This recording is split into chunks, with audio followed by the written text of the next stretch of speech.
Бурхан бол эхлэл ба төгсгөл тэр өөрөө ажлаа явуулдаг тул тэр өөрөө л өмнөх хэрэн үеийг төгсгөх ёстой.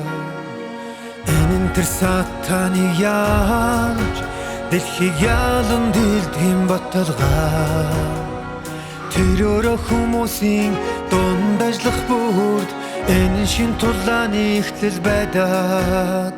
Шинэ ажлыг эхлүүлэлгүйгээр хуучныг нь дуусгах гэж үгүй.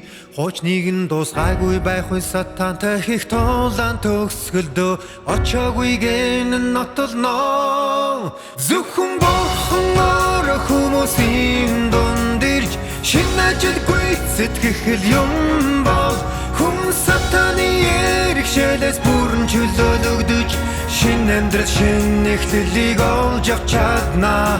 Эсбогоос хүмүүрт хуучин эрен үе дамдарч сатаны хуучин нөлөөндөө дамдарна. Бурхны ажлыг бурхан өөрөө хийдэг.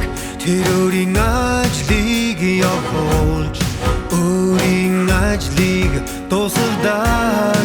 Өөрийн ажлыг дуусгадаг. Тэрээр ажлыг төлөвлөж удирддаг. Үнэс ч илүүтэйгээр ажлыг хийж гүйцэлдүүлдэг. Библиэд үгүйсэнчлэн эхлэл ба төгсгөл би бол тариалагч ба хураагч.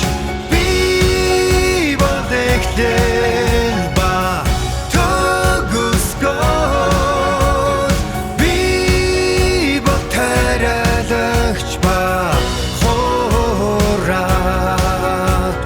Бурхны удирдахтай холбоотой энэ бүх ажлыг бурхан өөрөө хийдэг. Энэ бүх ажлыг бурхан өөрөө хийдэг.